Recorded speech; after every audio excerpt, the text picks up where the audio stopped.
Gracias, Gaby. Buenos días, amigos, buenos días, clientes, por acompañarnos un día más en uno de nuestros webinars que damos de semana a semana. En esta ocasión vamos a evaluar algunas de las alternativas que se pueden aplicar desde el punto de vista tributario, societario y de precios de transferencia respecto de los efectos negativos que va a generar el COVID en la información financiera.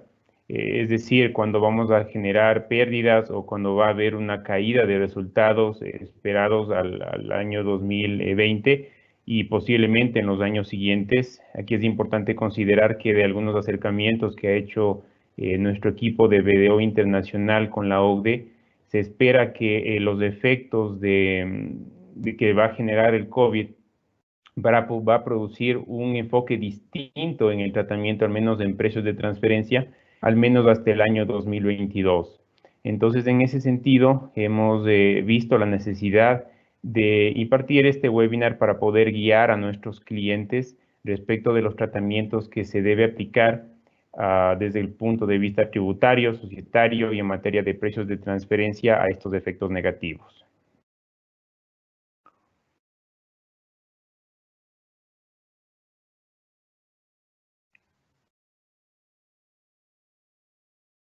Y bueno, en resumen, vamos a revisar el tratamiento para algunas pérdidas comprobadas, es decir, pérdidas que efectivamente ya han sido ocurridas. Vamos a revisar también cuál es el tratamiento que se debe aplicar en la pérdida, en la enajenación de bienes, sobre todo considerando en el caso de los bienes inmuebles, por el hecho de que hay muchas empresas, muchos clientes que como una opción para poder buscar financiamiento, han visto como opción el desprenderse de bienes inmuebles. Entonces es importante considerar qué es lo que pasa con las utilidades o las pérdidas generadas en la venta de bienes inmuebles. Vamos a ver también algunas del tratamiento de pérdidas y otros sucesos esperados, es decir, de lo que se espera o se estima que va a ocurrir en el futuro. Vamos también a analizar desde el punto de vista societario qué hacer con estas pérdidas, cómo tratarlas, cómo mitigar el efecto que va a generar la pérdida, considerando que societariamente, si es que se supera un porcentaje de pérdida respecto de resultados y capital y reservas, se puede entrar en una causal de disolución. Entonces vamos a analizar cuáles son los aspectos que podemos analizar, las alternativas que existen para poder mitigar este riesgo. En cuanto a precios de transferencia, vamos a analizar un poquito las metodologías que son más aplicadas de una manera muy rápida. Vamos a verificar cuál es el tratamiento que vamos a tener que aplicar respecto de la caída en los resultados, los efectos que va a producir en las administraciones tributarias y un poco también vamos a ver el criterio que tiene la OCDE, que es el organismo que está a cargo de definir las directrices en materia de precios de transferencia.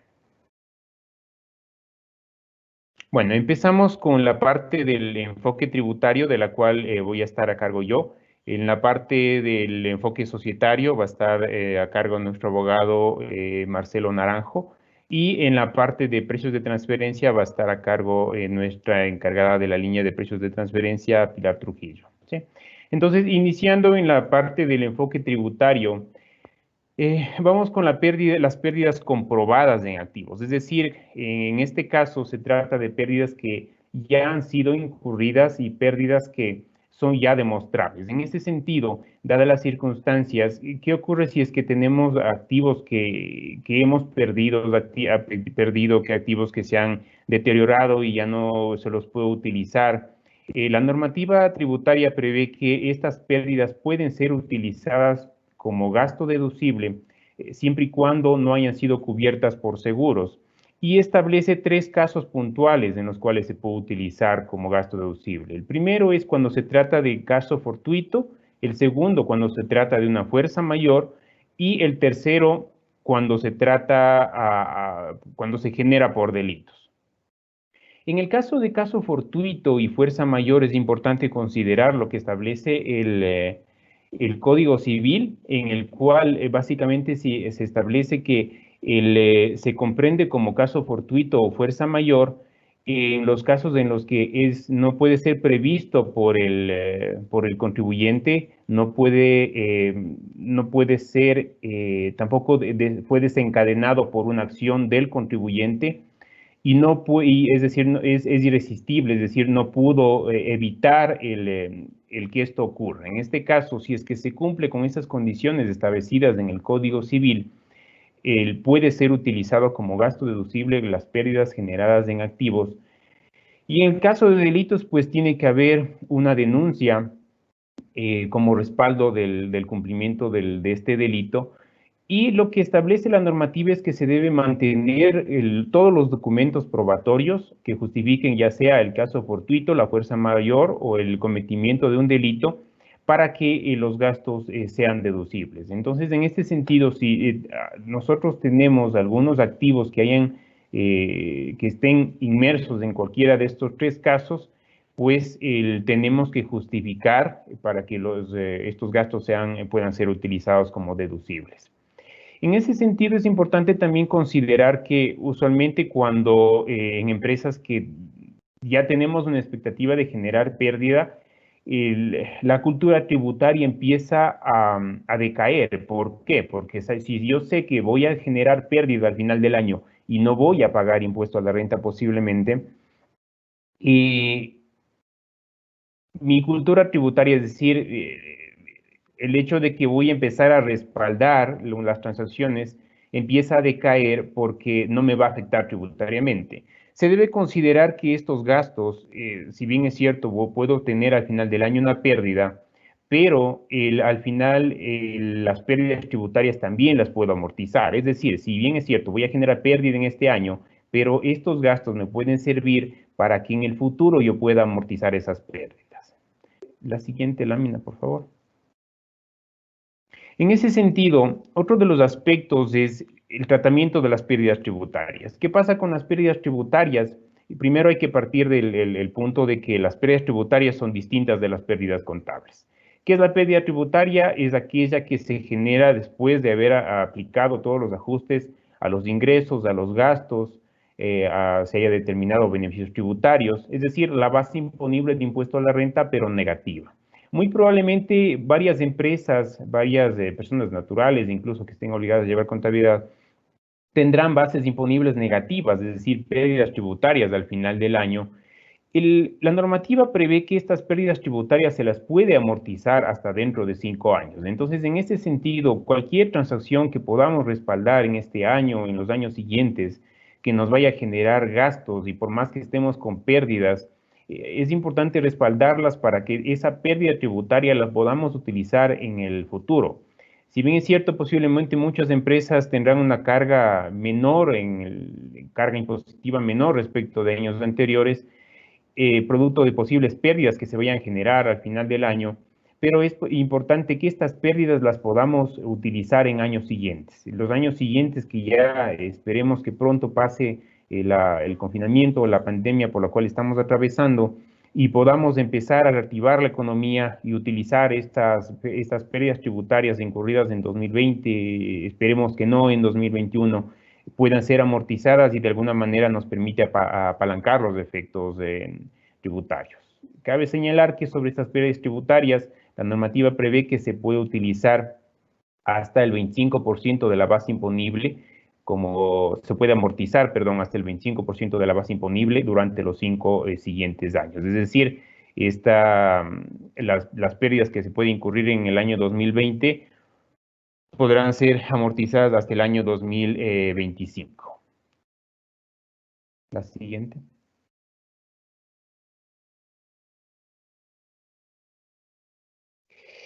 ¿Qué pasa con las pérdidas que no son asociadas al giro de negocio o pérdidas asociadas a líneas de negocio que no están generando rentabilidad? Es importante considerar que estas pérdidas no pueden ser utilizadas como gasto deducible por disposición de la normativa. Únicamente se debe considerar como gasto aquellos que han sido incurridos para obtener, mantener o mejorar una renta gravada. Entonces, si tenemos activos no asociados al giro de negocio, se debe considerar que en este caso no puede ser utilizada la deducción de estas posibles pérdidas generadas en los activos.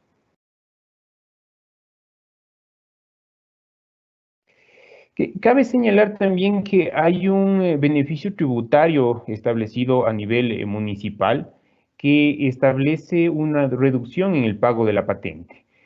Ahí hay dos escenarios. El primero, si es que yo demuestro haber sufrido pérdidas, se establece una reducción en el pago del impuesto de hasta el 50%.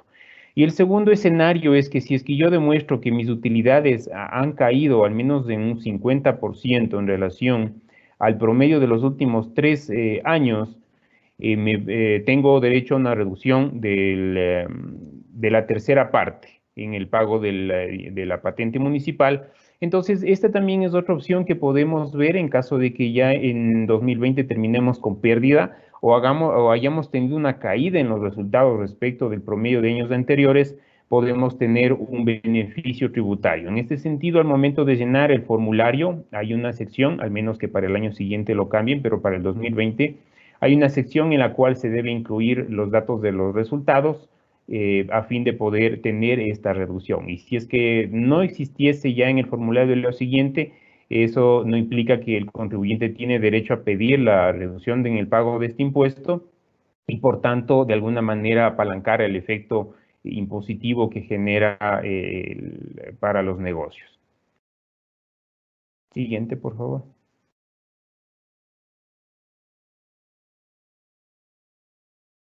Es importante considerar, y esto también va un poco de la mano con precios de transferencia, ¿qué es lo que establece la normativa tributaria cuando se generan pérdidas por la enajenación de bienes, ya sean activos fijos o activos, es decir, sean activos corrientes o no corrientes? La normativa tributaria establece que estas pérdidas, cuando son incurridas con una parte relacionada, no pueden ser utilizadas como deducibles para el pago del impuesto a la renta. Entonces, en ese sentido, si tenemos transacciones con partes relacionadas y de pronto en nuestros análisis manejamos los precios de modo que voy a generar pérdidas en Ecuador, producto de las transacciones que hago con partes relacionadas, es importante considerar que estas no son deducibles de impuesto a la renta. Y aquí uno de los errores que suelen cometerse es que este costo de ventas de por la enajenación de estos bienes suele ser diluido, digamos, de alguna manera en el costo total, en el costo de ventas total, en el cual está incluido también las transacciones con partes independientes. En procesos de determinación de revisión del servicio de rentas internas o como parte de los estudios de precios de transferencia, estas pérdidas pueden generar ajustes en materia de precios de transferencia y si son revisadas por la administración tributaria, pues no son aceptadas como deducibles. Entonces, en ese sentido, es importante analizar muy a detalle cuál va a ser el tratamiento de las transacciones con partes relacionadas y considerar que cuando se trata de enajenación de activos, pues hay un efecto tributario por la no deducibilidad cuando se trata de pérdidas.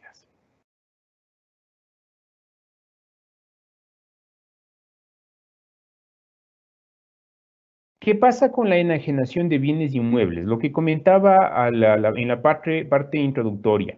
Hemos visto a muchos clientes, muchos amigos que están viendo como opción para buscar liquidez el desprenderse, el enajenar sus bienes inmuebles. Entonces, en ese sentido es importante considerar qué es lo que nos establece la normativa. Primero, se establece que cuando se obtiene una renta, es decir, una utilidad en la enajenación de bienes inmuebles, si es que se trata de una enajenación ocasional, es decir, de hasta 2 inmuebles en el año, esta utilidad está exenta de impuesto a la renta. ¿Qué ocurre qué ocurre con los gastos? Pues todos los gastos asociados a esta venta, a esta enajenación de los bienes inmuebles, no es deducible de impuesto a la renta por estar asociada, atribuida a una renta exenta. Ahora, ¿qué pasa? ¿Qué pasa si es que enajeno bienes y obtengo una pérdida? Independientemente de que esta enajenación sea con partes independientes o con partes relacionadas, el reglamento para la aplicación de la ley de régimen tributario interno establece que las pérdidas generadas en la enajenación ocasional de bienes inmuebles no es deducible de impuesto a la renta. Entonces, si es que vamos a enajenar bienes inmuebles, es importante considerar cuál va a ser el efecto impositivo. Probablemente si vendemos solamente un inmueble, uno o hasta dos inmuebles y generamos una utilidad, pues esta utilidad afortunadamente está exenta de impuesto a la renta. Pero si generamos igual una enajenación ocasional, es decir, hasta dos inmuebles, pero perdemos en la venta de esos inmuebles, esta pérdida no es deducible. Cabe recalcar lo que les comentaba, que la enajenación ocasional se considera cuando se realiza hasta dos enajenaciones y únicamente aplica para aquellos que no tienen como objeto social o giro habitual de negocio la enajenación de inmuebles, es decir, la actividad inmobiliaria como parte de su giro normal, ¿sí? En caso de que tenga como parte de su giro normal de negocio o conste en su objeto social la actividad inmobiliaria, en ese caso, por más que se realice una sola venta, ya el ingreso es gravado.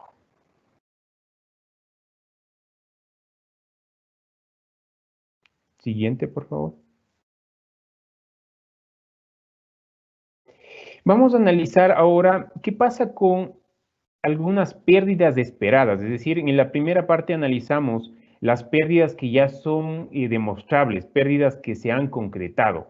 En este caso vamos a ver qué pasa con aquellas pérdidas que yo estimo que van a ocurrir o pérdidas que se están presentando de manera parcial, es decir, mis activos están deteriorados, voy a registrar alguna provisión, estimo que voy a tener pérdidas en algunos contratos de construcción, etcétera, etcétera. Es decir, meramente se basan en una expectativa en función de la apreciación de mis activos, de la apreciación de la generación de flujos de mis activos o de la apreciación de estos activos respecto del mercado, ¿sí? En ese sentido, es importante considerar que esto está muy de la mano con impuestos diferidos. La normativa prevé, afortunadamente, desde hace algunos años se han empezado a incluir algunos conceptos por los cuales se puede reconocer impuestos diferidos, el que básicamente se fundamenta en que en el año en el cual yo estoy reconociendo una pérdida o un gasto va a ser no deducible por no cumplir con requerimientos tributarios, pero este gasto lo voy a poder utilizar como deducible en años posteriores cuando se haya cumplido con ciertos requisitos. Y vamos a analizar solamente algunos de los casos, no todos los casos de impuestos diferidos, y nada más para poder dar una luz de que hay ciertas transacciones que las puedo contabilizar y que posiblemente van a hacer que mis resultados bajen o que me genere tal vez una pérdida, pero a través de impuestos diferidos puedo administrar estas pérdidas y utilizar como deducible en años posteriores. El primer caso es el ajuste por el valor neto de realización del inventario. Probablemente por el hecho de que no se ha podido trabajar de manera normal, sobre todo en los meses de marzo, abril y mayo, en los que estuvimos en semáforo en rojo, muchos inventarios posiblemente se habrán deteriorado o muchos inventarios posiblemente se habrán caducado. Para este segundo caso, es decir, cuando se han caducado, pues es importante considerar que ahí la normativa prevé que se debe contar con una declaración juramentada para que el gasto sea deducible. Pero en el primer caso, si es que únicamente están deteriorados, es decir, todavía el inventario me sirve, pero hay un indicio de deterioro, de pérdida de valor del inventario, la normativa prevé que esa pérdida va a ser no deducible, pero puedo reconocer impuestos diferidos y utilizar como deducible en años posteriores. ¿Cuándo va a ser esta deducción posible? Cuando se realice la venta, se dé de baja el inventario o se autoconsume el inventario. Es decir, yo registro hoy una provisión por deterioro y vendo ese inventario en el 2022, esta pérdida que estoy reconociendo en el año 2020 la voy a poder utilizar como deducible en el año 2022, en el cual estoy vendiendo el inventario. El segundo es las pérdidas esperadas por contratos de construcción. La normativa prevé que, normativa contable, si es que yo espero en mis análisis, espero que voy a obtener pérdidas de un contrato específico, no de varios contratos, sino contrato por contrato, espero que voy a tener pérdida. La normativa prevé que yo estas pérdidas ya las contabilice en este momento, pero voy a poder utilizar como deducible esas pérdidas en el momento en el cual el contrato haya terminado y obviamente si es que efectivamente se han producido las pérdidas. Es decir, contabilizo hoy una pérdida de $20,000, y cuando termine el contrato, digamos que termine en el 2021 o en el 2022, esa pérdida que hoy la contabilicé la voy a poder utilizar como deducible en años posteriores. En cuanto al deterioro de propiedad, planta y de equipo y otros activos no corrientes, en ese caso igual, cualquier deterioro, y esto va a ser muy probable que ocurra con los activos que han estado tal vez sin mantenimiento, sin muchos cuidados, o por simplemente las condiciones del mercado, perdieron valor, perdieron la capacidad de generación de flujos en el futuro. Entonces, en este sentido, estas pérdidas por los cuales que están demostrando los activos, las puedo contabilizar en este año y a pesar de que esas pérdidas no son deducibles de impuesto a la renta, puedo reconocer impuestos diferidos y cuando transfiera el activo, es decir, en años posteriores, cuando transfiere el activo, cuando se acabe la vida útil, en ese momento voy a poder utilizar como deducible esa pérdida. Nuevamente, reconozco una pérdida hoy por toda la situación en la que estamos, por la pérdida de valor de mis activos por $50,000 y esos $50,000 me puedo utilizar como deducible en años posteriores. Vamos a la siguiente.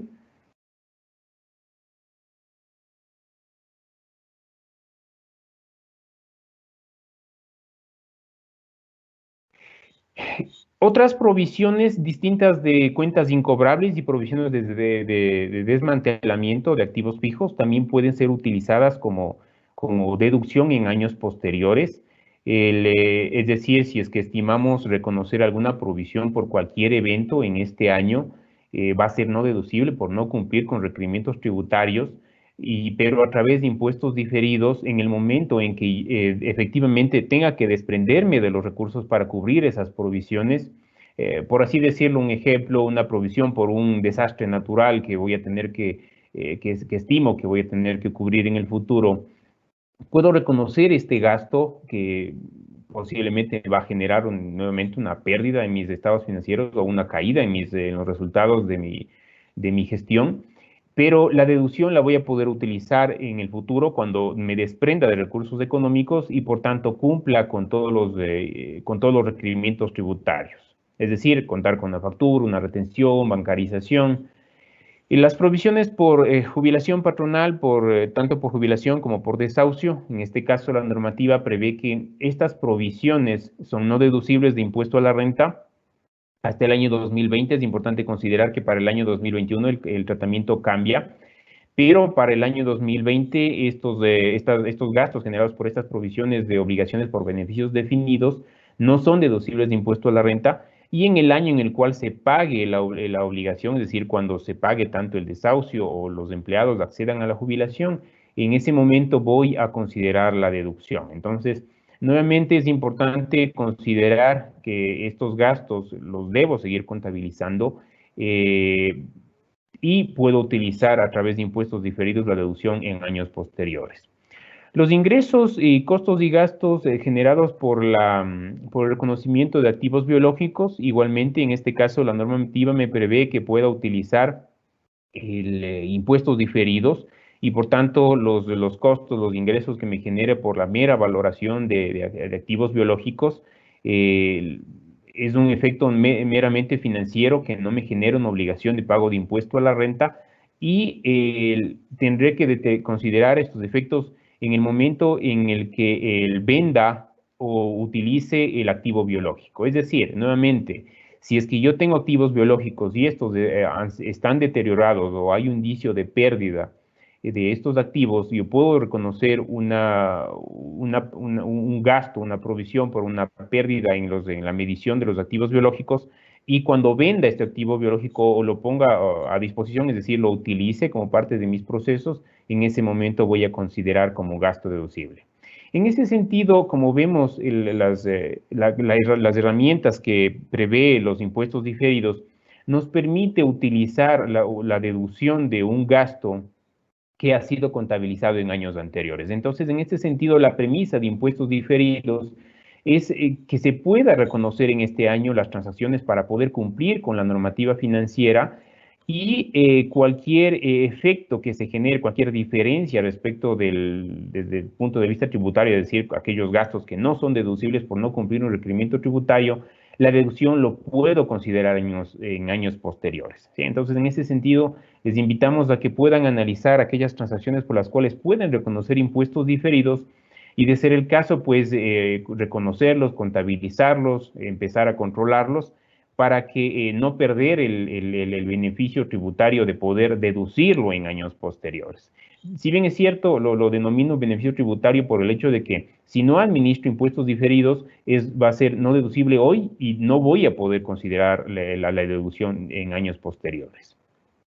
Vamos a la siguiente.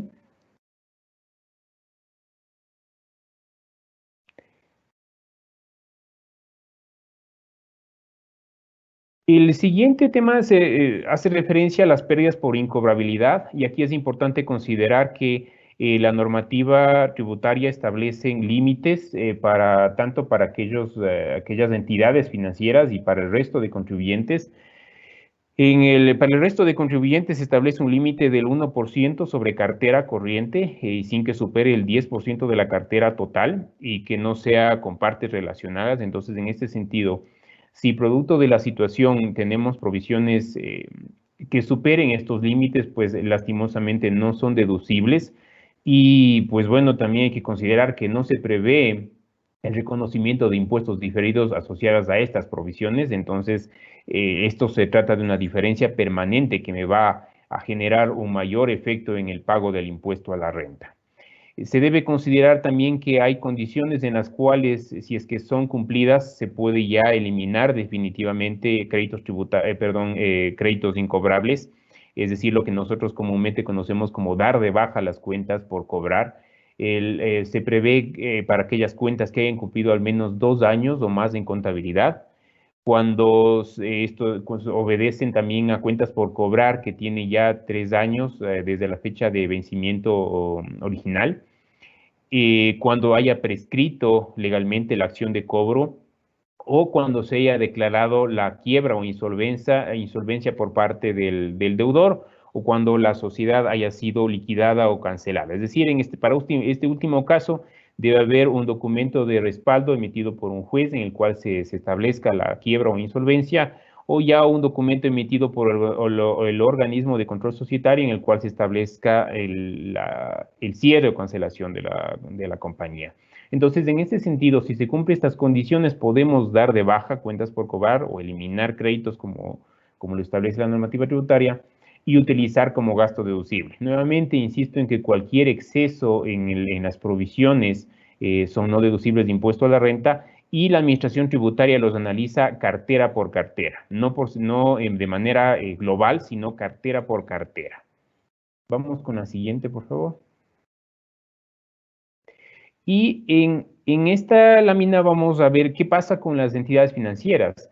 Aquí hay que considerar que, y esto también aplica para las empresas de seguros, perdón, ellos tienen, para estos sectores existen porcentajes de cartera establecidos, porcentajes de provisión que se pueden establecer por tipo de cartera, y en base a los porcentajes establecidos por la Junta de Política y Regulación Monetaria y Financiera. Entonces, cualquier porcentaje, cualquier provisión que exceda estos porcentajes establecidos por la Junta no son deducibles de impuesto a la renta, y hay que considerar que igual el análisis es realizado por cartera. Aquí debemos de estar atentos a posibles regulaciones que emita la Junta de Política y Regulación Monetaria y Financiera para ver si es que hay alguna flexibilización en cuanto al tratamiento de la deducibilidad de las provisiones por cuentas, tanto por cartera como por activos de riesgo, dado que la normativa tributaria prevé que el límite es los porcentajes o las condiciones que ponga esta Junta. Entonces, si es que la Junta decide ampliar estos porcentajes para cada tipo de cartera, eso será deducible de impuesto a la renta. Y si es que excede estos porcentajes, pues no podrá ser utilizado como deducible. Y esto aplica tanto para las instituciones financieras como para las empresas de seguros. Cabe señalar que en las empresas de seguros también se prevé ciertas reservas que pueden ser constituidas, e igual estas reservas deben cumplir con requerimientos legales para que puedan ser utilizados como deducibles.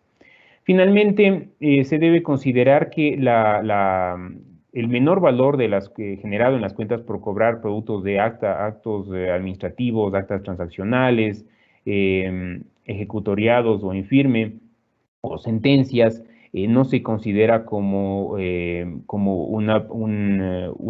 una provisión por incobrabilidad. Esto tiene otro tratamiento y según el caso, pues puede generar un efecto tributario que debe ser analizado según cada caso. ¿Sí?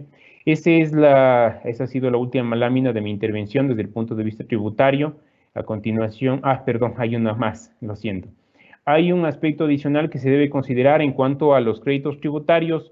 Los créditos tributarios caducan, el impuesto a la renta únicamente se puede recuperar hasta 3 años atrás. En el caso del impuesto al valor agregado puede ser nada más por 5 años para aquellos casos en los cuales hay derecho a recuperación del IVA, o puede ser también por pagos indebidos de este impuesto. Y el ISD también puede ser recuperado hasta 5 años para los casos en los que hay derecho a crédito tributario. Entonces, en este sentido, estos activos también se los puede efectivizar, convertir en dinero para poder, ya sea mediante notas de crédito que pueden ser utilizadas para el pago de impuestos o para negociar estas notas de crédito. Entonces, en este sentido, sí es importante que si es que tenemos créditos tributarios, podamos gestionar la recuperación de los mismos a fin de evitar que estos caduquen y por tanto nos va a generar un efecto en el gasto y por tanto estos gastos pues no son deducibles de impuesto a la renta. Les dejo con Marcelo Naranjo, nuestro abogado, para que podamos revisar el enfoque societario que podemos revisar respecto de las pérdidas o caídas en los resultados. Bueno, muchas gracias, Nelson, por tu intervención, por sentar el contexto y aportarnos con esta útil información tributaria. Ahora, respecto a un enfoque societario, ya de corte legal enfocado al manejo de las empresas, nosotros hemos previsto explicar cuál es el efecto de las pérdidas societariamente y algunas alternativas. Para esto es importante plantear que en la ley de compañías existen diferentes artículos en los cuales se aborda este tema de las pérdidas y su efecto, que finalmente su efecto es la disolución de la compañía, pero vamos a revisar en qué situaciones. Entonces, vamos a empezar abordando el artículo 198 y el 377 de la ley de compañías, que si bien es cierto, el fondo de estos artículos es el mismo, hay variaciones que causan un poco de confusión y que son algo contradictorias entre sí.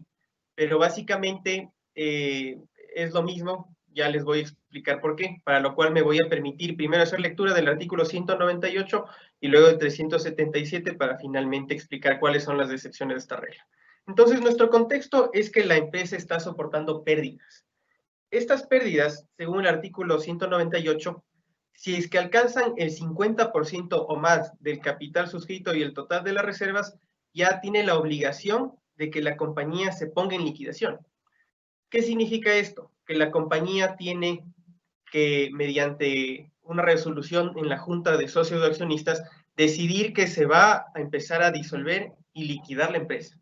Esto en cumplimiento del artículo que acabo de señalar, que nos dice que cuando estas pérdidas superen el 50% del capital más las reservas, entonces caemos en esta causal de disolución.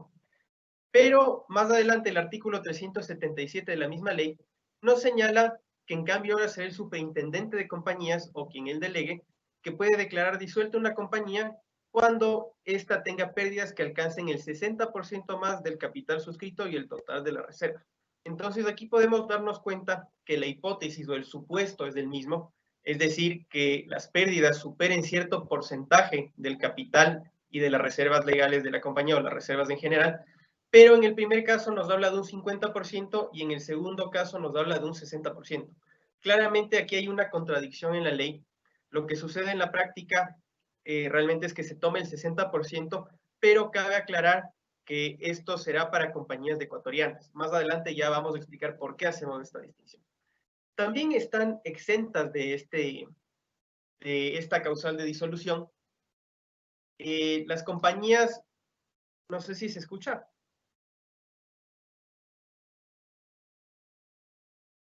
Me dicen que no hay audio. Por favor, si me pueden confirmar que me escuchan. Sí, sí, Marcelo, sí te logro escuchar, pero hay como un poco de caída en la señal, al parecer. Ya, bueno, muchas gracias, Nelson. Voy a procurar resumir lo que acabo de decir para que quede bastante claro. Lo que habíamos abordado hace unos momentos es que la ley prevé que cuando las pérdidas superan el 50% del capital y de las reservas, tendrá que liquidarse la compañía, pero también hay otro artículo que dice que cuando superen el 60% del capital y las reservas, tendrá que ponerse también en liquidación.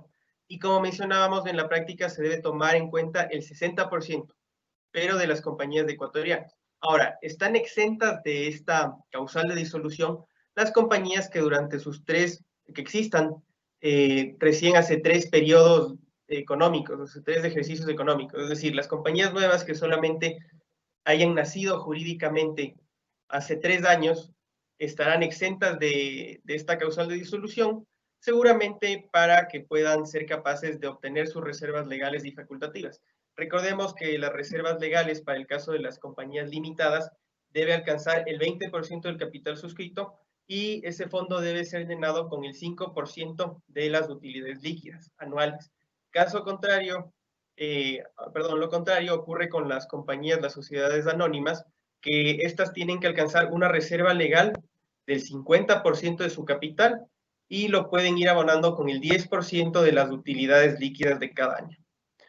Ahora, como se había mencionado hace un momento, existe esta contradicción, pero lo que se utiliza es el 60% en las compañías ecuatorianas. Ahora, ¿qué pasa con las sucursales de las compañías extranjeras? En este caso, la ley de compañías es bastante clara al señalar que se revocará el permiso de operación de la sucursal y la revocatoria de este permiso de operación tiene los mismos efectos que una disolución y una liquidación cuando la sucursal registre pérdidas equivalentes a más del 50% del capital suscrito y no se aumentare este capital dentro del plazo concedido por el superintendente. Entonces, aquí sí se tiene que considerar el 50% de pérdidas que superen el capital de las sucursales de extranjeras. Esa es una excepción a la regla del 60%, al igual que en el caso de las empresas nuevas que presenten pérdidas en sus primeros 3 ejercicios económicos, que como ya habíamos señalado, no caerán en esta causal. Entonces, en este contexto, ¿cuáles son las alternativas legales que tienen las compañías? Nosotros hemos identificado 8. En realidad, algunas están bastante vinculadas con las otras, pero vamos a proceder primeramente a enunciarlas y luego explicarlas. La primera son mediante reservas, que como ya explicamos, es un fondo de reservas adquirido de las utilidades, puede ser reservas legales o facultativas, que podrían utilizarse para absorber estas pérdidas. La segunda es realizando un aumento de capital, que es lo lógico por cuanto se supere automáticamente la causal. La tercera es una disminución de capital, ya vamos a explicar cómo. La cuarta es mediante aportes de los socios o los accionistas. La quinta, capitalización de créditos. La sexta, absorción de pérdidas. La séptima, compensación de resultados acumulados de ejercicios anteriores. Y finalmente, la valoración, de activos. Esas son las alternativas que hemos identificado y ahora vamos a explicar cada una. Entonces, en relación a la primera alternativa, se da cuando la compañía tenga que soportar pérdidas, pero en efecto sí tenga reservas para poder absorberlas. Entonces, estas reservas serán las primeras en cubrir o compensar estas pérdidas automáticamente. Y lo que nos ha señalado la doctrina de la Superintendencia de Compañías es que primero se deben agotar las reservas facultativas y luego las reservas legales. Entonces, justamente cumplen con su propósito. Una compañía debe acumular estas reservas legales para estos tiempos complicados que ha generado el COVID-19 y que como consecuencia de esta emergencia sanitaria se generen pérdidas. Entonces, la que entra en primera línea para solventar esta situación serán las reservas. Pero en caso de que no existan reservas, hay otras alternativas. La segunda es mediante un aumento de capital para superar la causal. Esta es la opción, digamos, más lógica que puede haber, porque si es que la ley me está diciendo que yo entro en causal de disolución cuando superen las pérdidas del 60% en algunos casos y el 50% en otros del capital más las reservas legales, automáticamente entra en disolución y liquidación la compañía. Pero si es que yo efectúo un aumento de capital, puedo superar esta causa. Este aumento de capital puede ser realizado por diferentes formas, más que formas, por diferentes métodos o mecanismos. Puede ser un aumento de capital con nuevos aportes, con aportaciones de numerarios, en especie, por compensación de créditos. Entonces, lo importante es identificar cómo voy a hacer el aumento de capital y luego seguir los pasos requeridos por la ley. Lo que se debe hacer, sin lugar a dudas, es que la junta de socios o accionistas de una compañía decida este aumento de capital. Entonces, es importante señalar que se puede acordar el aumento de capital mediante emisión de nuevas acciones o por elevación de las mismas, elevación del valor de las mismas acciones. Y según qué alternativa se escoja, existen reglas al respecto. Por ejemplo, el aumento de capital por elevación del valor de las acciones requiere el consentimiento unánime de los accionistas cuando se resuelvan por aportaciones de numerario, en especie o por capitalización de utilidades. Pero si es que las nuevas aportaciones se hicieran por capitalización de reserva o por compensación de créditos, se acordará por la mayoría de votos. Esto es importante saberlo porque al momento de tomar una decisión, se tiene que tomar en cuenta que se cumplan con todos estos aspectos legales para que el acto no esté viciado con nulidad. Una vez que la junta de la compañía ya ha tomado la decisión del aumento de capital, se debe efectuar una escritura de aumento de capital, misma que se tiene que inscribir en el registro mercantil y posteriormente notificar a la Superintendencia de Compañías, Valores y Seguros. Como tercera alternativa, tenemos la disminución del capital. Entonces, esta disminución de capital, con el valor que se lo disminuya, se van a absorber las pérdidas. La reducción del capital suscrito, que deberá ser resuelta por junta, como habíamos manifestado, deberá realizarse con aprobación de la Superintendencia de Compañías.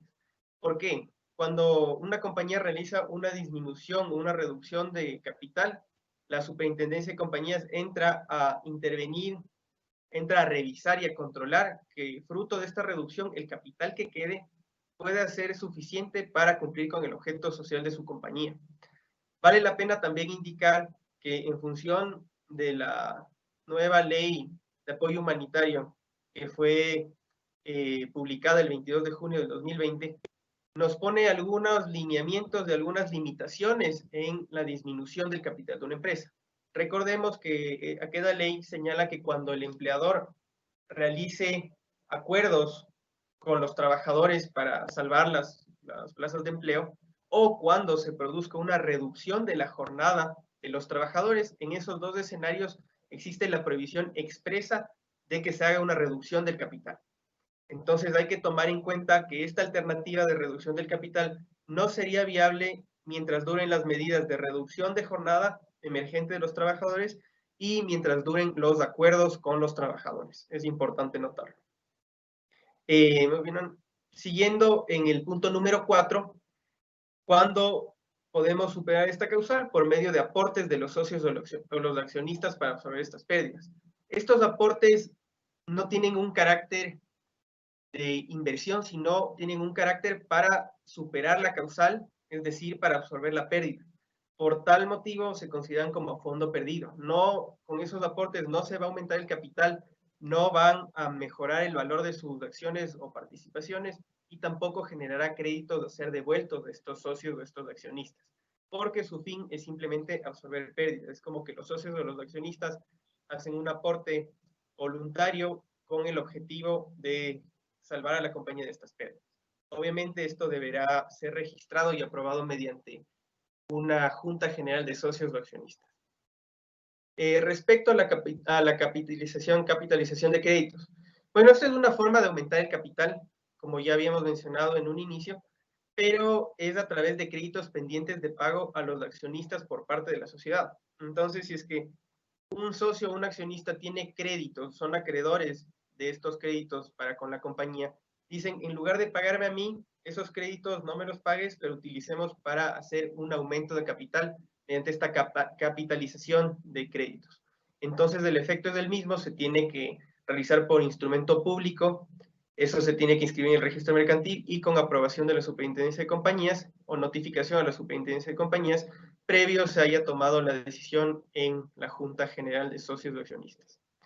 En el punto número 6, en relación a la absorción de pérdidas, estas pérdidas pueden ser absorbidas con cuentas por pagar en favor de los accionistas. Es decir, el mismo escenario, pero en este caso no aportamos esos créditos, esas cuentas por cobrar en caso de los accionistas y cuentas por pagar en caso de la empresa para aumentar el capital, sino que con esas cuentas, mediante una junta, se decide que van a absorber directamente a las pérdidas. En el punto número 7, la compensación con resultados acumulados. Es posible que las pérdidas que se generen en este ejercicio fiscal 2020, generadas por el COVID-19, puedan ser compensadas con utilidades que no fueron repartidas de ejercicios anteriores. Entonces, aquí simplemente se utiliza esa cuenta o esos fondos de utilidades y se los cruza para que absorban directamente las pérdidas. Finalmente, existe la opción de la valoración de activos. Se puede realizar esta revalorización de activos mediante un peritaje para incrementar el patrimonio y que la posición financiera de la empresa mejore. Esto permitirá a la empresa que esté mejor financieramente y que pueda haber otras alternativas para mejorar su flujo, mejorar su capacidad y posiblemente procurar no caer en esta causal. Entonces, estas son las alternativas que hemos abordado desde el punto de vista societario y legal.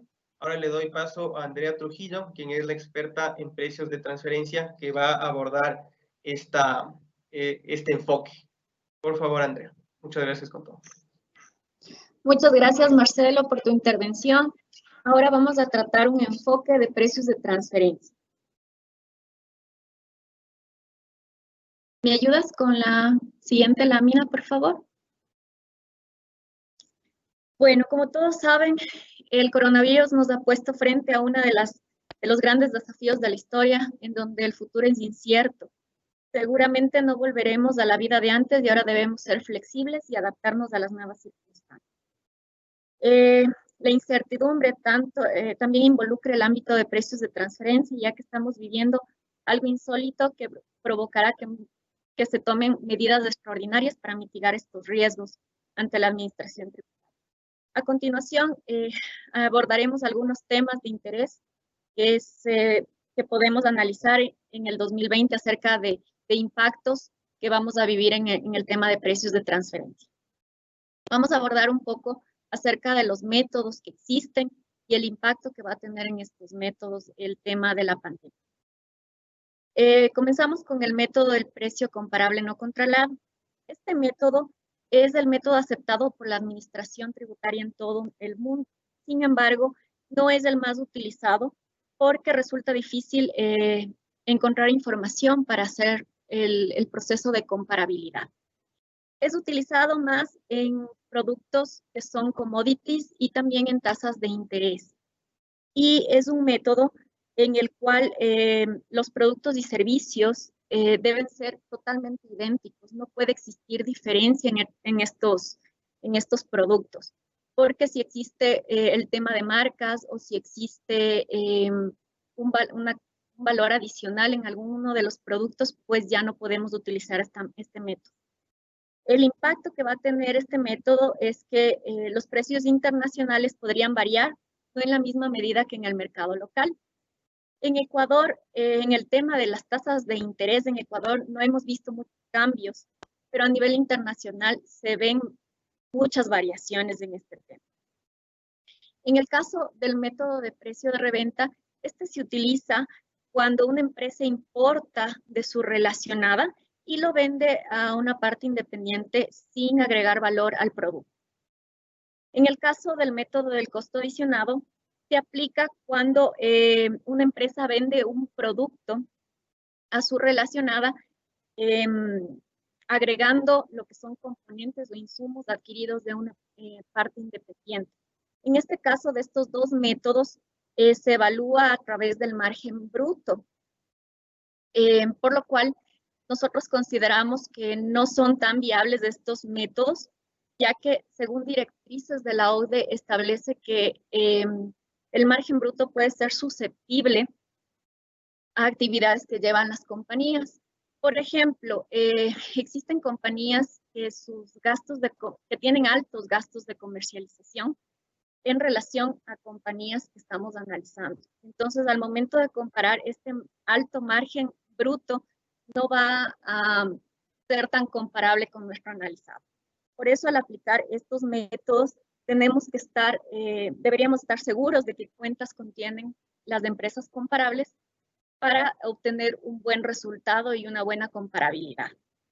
Uno de los impactos que se genera en el método de precio de reventa es una variación en el margen bruto en relación a mis comparables. Y el impacto en el método del costo adicionado es incurrir en costos extraordinarios para afrontar el COVID y que afecte al margen bruto. Otro de los métodos que se utiliza en precios de transferencia es el método de distribución de utilidades. Este método consiste en asignar la utilidad obtenida entre partes relacionadas en la misma manera en que se hubieran asignado entre partes independientes.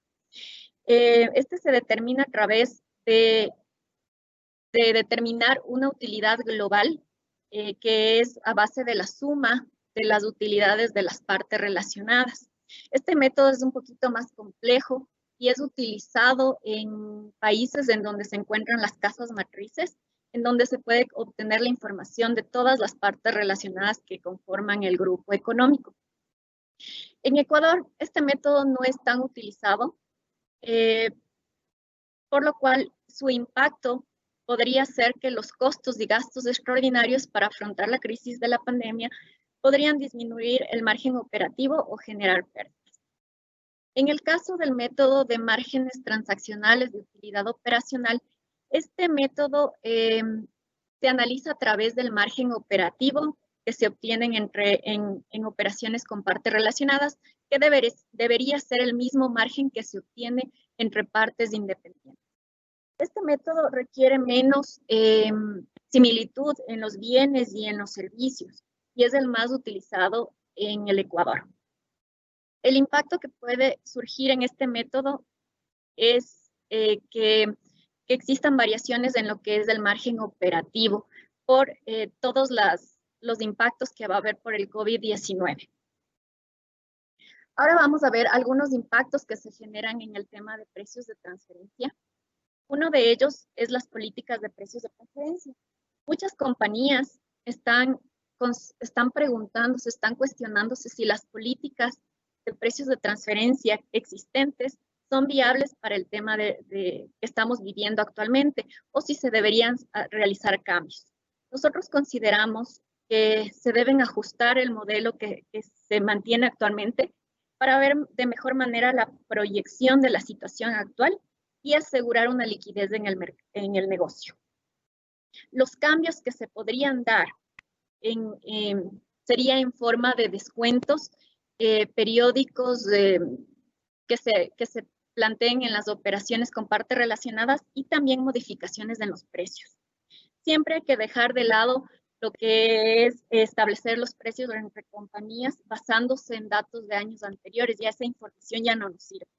Para esto es necesario evaluar la información actual y tomar decisiones no apresuradas. También se debe enmendar lo que son los acuerdos, los contratos que se tienen con partes relacionadas. También revisar los acuerdos APA que se tienen con administraciones tributarias, ya que con el tema de la pandemia esto va a cambiar. En los contratos, las modificaciones que se deben realizar serían cláusulas más flexibles, ya que las cláusulas que se mantienen actualmente no estaban contempladas para una situación de shock económico. En el caso, también, no, al anterior, por favor. Otro punto importante en las políticas de precios de transferencia son los costos causados por el COVID-19. Estos deben ser monitoreados previo al cierre desde el punto de vista de precios de transferencia. En el caso de las pérdidas operativas, bueno, lo que estamos viendo actualmente es que muchas compañías con el cierre Con el cierre de sus negocios por muchos meses han obtenido pérdidas en sus negocios.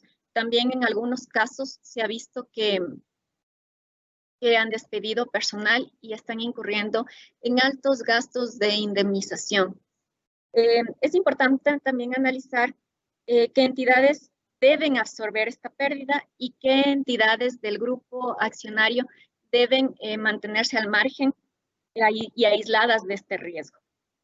También es importante mencionar que si bien las pérdidas operativas en ciertas industrias pueden ser aceptadas, mientras que las grandes pérdidas van a provocar que nos afecte el análisis de precios de transferencia, que haya una dificultad en el análisis de precios de transferencia.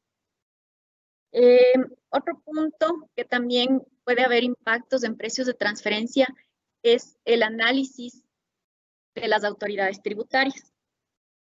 Muchas empresas están preguntando si las administraciones tributarias van a ser más rigurosas en el asunto de precios de transferencia y en el escrutinio de las operaciones con partes relacionadas.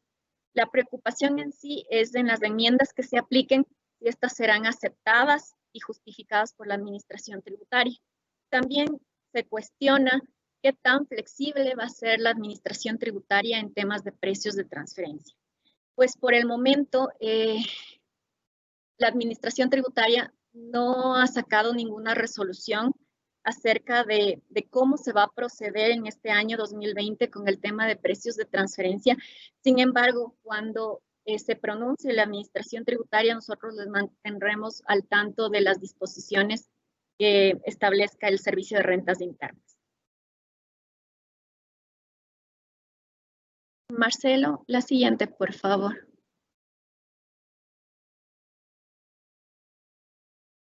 Otros impactos que se van a dar en el tema de precios de transferencia es del flujo de efectivo. La necesidad de flujo de efectivo está cambiando rápidamente porque actualmente vemos que los ingresos se vieron reducidos y la necesidad de cumplir con los costos fijos, lo que significa que las entidades van a tener que solicitar un financiamiento a corto plazo. En relación a este financiamiento, las compañías locales tal vez requieran financiamiento de sus casas matrices. Sin embargo, es difícil determinar cuál sería la tasa de mercado que se debería aplicar debido a que existen cambios en las calificaciones crediticias disponibles.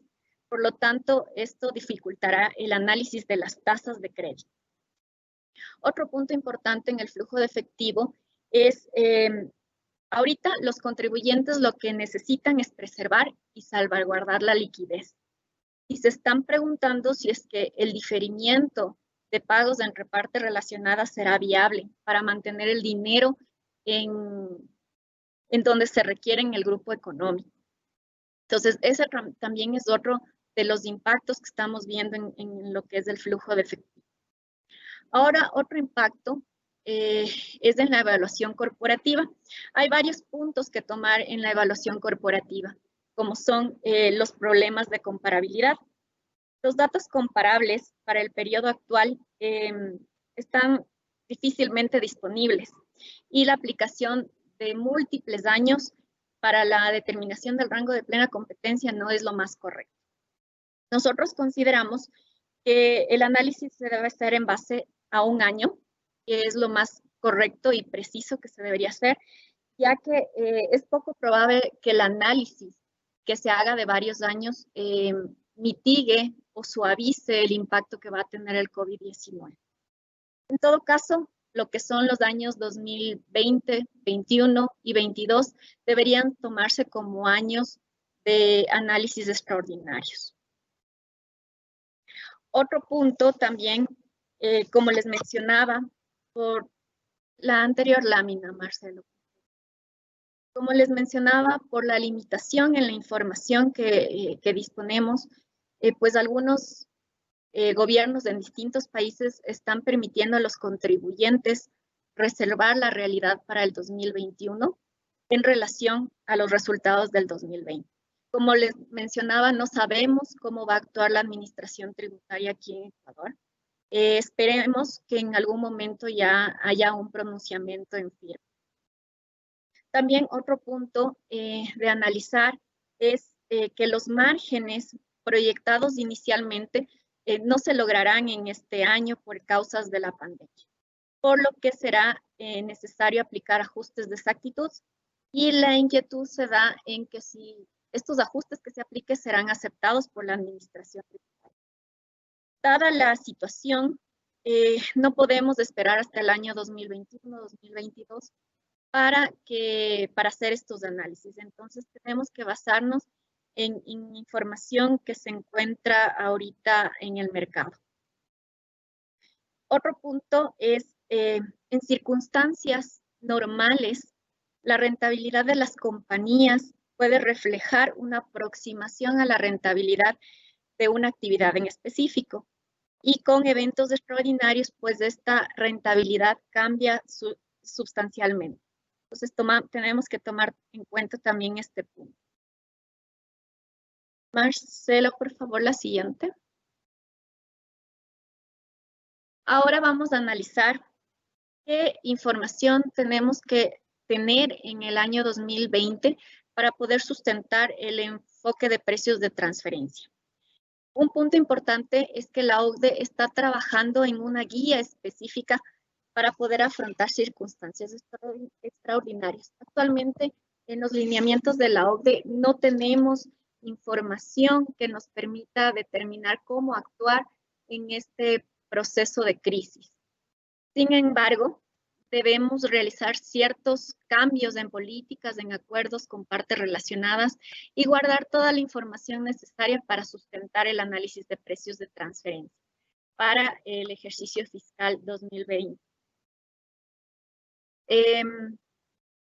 La información, vamos a ahondar acerca de los cambios que las compañías deberían evaluar para afrontar el tema de la crisis de la pandemia. Uno de los cambios que deberíamos evaluar es las políticas de precios, es decir, las negociaciones, las renegociaciones, acuerdos de pago y de cobro. Es importante, como mencionábamos anteriormente, replantearnos cláusulas flexibles que nos ayuden a mitigar esta pandemia. Otro punto que debemos considerar es el proceso y funciones que son aplicadas en el negocio. También el tema de la cadena de suministros y cierre de fronteras por la crisis. Otro punto, siguiente lámina, por favor. Otro punto que debemos evaluar son los riesgos asumidos, mantener riesgos o asumir nuevos riesgos. Es importante en este punto evaluar qué riesgos tiene cada una de las compañías relacionadas y volver a replantear qué riesgos deberían asumir y cuáles no, con la finalidad de mitigar riesgos en este aspecto. Otro punto a determinar es los términos contractuales. Como se mencionaba, hay que ver cláusulas flexibles. No estábamos preparados para un tema de crisis por pandemia, por lo cual debemos ver cláusulas flexibles y también fijarnos mucho en las cláusulas de fuerza mayor. Eso nos va a ayudar también en el tema de precios de transferencia. Otro punto a revisar es la revisión de capacidad instalada que tiene la compañía. También evaluar los procesos o cambios a ser aplicados a corto y mediano plazo. Y también evaluar las estrategias comerciales y económicas. Estos factores pueden determinar la posición que un contribuyente va a tener en el mercado. En este contexto, dependerá de si va a tener una utilidad o una pérdida la compañía. La comparabilidad resulta más compleja, sobre todo cuando existe una pérdida extrema en las compañías. Por eso es que hay que evaluar también la estrategia que las compañías estén tomando por el tema del COVID-19.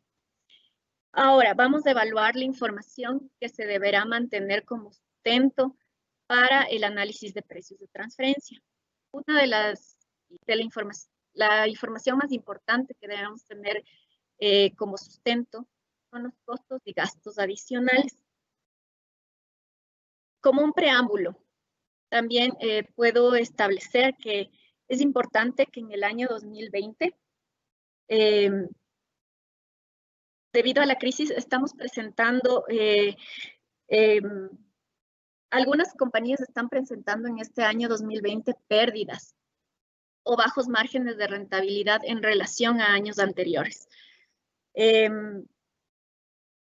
Lo mismo va a pasar con empresas comparables que se encuentran en países en distintos lugares del mundo, ya que esta crisis nos ha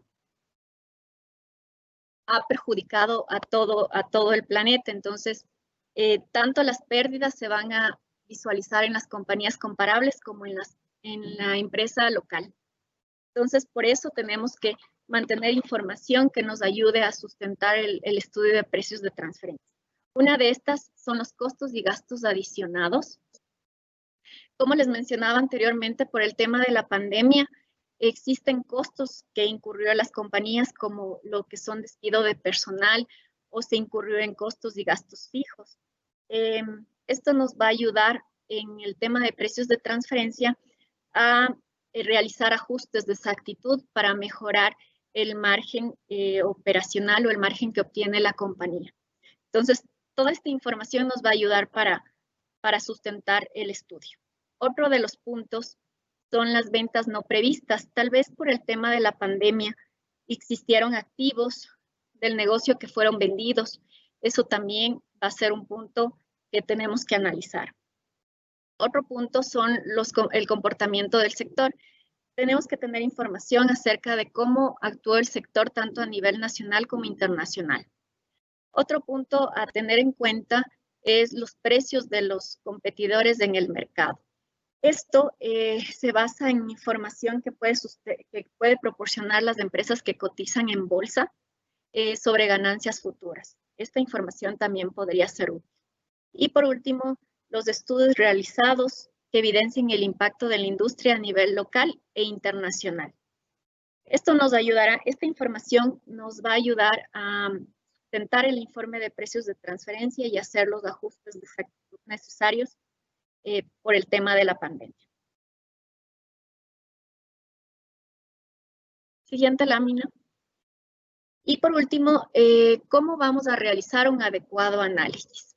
Para realizar un adecuado análisis en el año 2020, primero consideramos que se debe hacer un análisis preliminar en el mes de septiembre u octubre para determinar los resultados que se están obteniendo con el tema del COVID-19 y tomar las medidas necesarias para que al final del año no exista riesgos latentes. Con esto vamos a hacer un análisis extraordinario dependiendo de cada empresa y de cada industria de cómo esté la situación. Vamos a ver industrias que presenten utilidades, van a haber industrias que presenten pérdidas y otras industrias que presenten extremas pérdidas. Entonces tenemos que evaluar cada uno de los casos para ver qué ajustes de exactitud realizamos o qué medidas se toma para que no exista el riesgo latente ante la administración tributaria.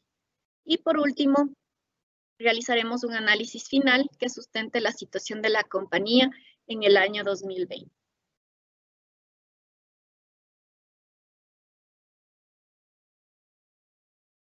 Siguiente, Marcelo, por favor. Y antes de pasar a las preguntas, pues quisiéramos recordarles que existe el beneficio para asistentes en lo que es de evaluación sin costo de créditos tributarios, los mismos que puede solicitar el link para llenar el formulario de registros a través del chat. Muchísimas gracias.